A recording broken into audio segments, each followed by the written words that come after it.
Sa inyong lahat, kaming dalawa ay nandito sa inyong harapan para ipakita ang kagandahan ng Yabong.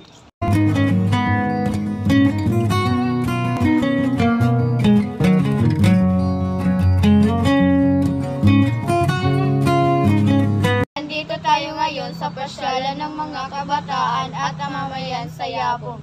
Nakikita nyo naman ang pasyalan ng mga kabataan at mamamayan dito sa Yabong at ang malaking estatwa ng tahong. Ang kabataan at ang mamayan ay dito sila namamasyal kasama ang kanilang mga anak at kaibigan nila dahil makakapaglaro kayo dito ng mga iba't ibang laro.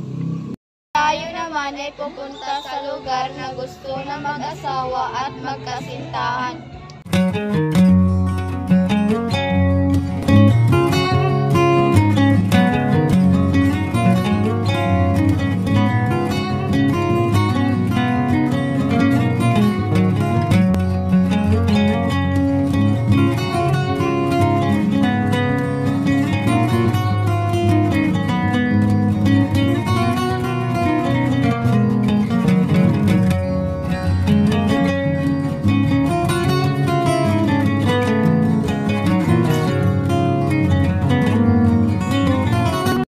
Tayo ngayon sa Cebu na ginugustong pasyalan ng magkasintahan at mag-asawa.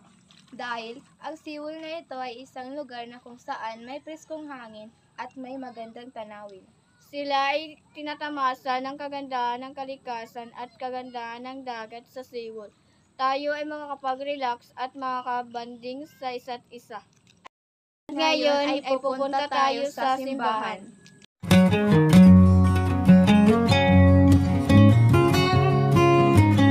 Ngayon ay nandito tayo sa simbahan. Ang simbahan ng Yabong ay hindi lamang isang gusali, kundi isang tahanan ng ating pananampalataya at pag-ibig. Ito ang lugar kung saan tayo nagtitipon upang magdasal, magpasalamat at magbigay pugay sa Diyos. At sa lahat ng mga produkto ng Yabong. Kung gusto niyo magmerienda o may kinakain pag nanonood kayo ng palabas, meron tayong produkto ng tahong crackers. At isa pa, masarap din ng tahong. Pwede nyo itong prituhin, adobohin, at pwede nyo itong lutuin sa kahit anong niluto.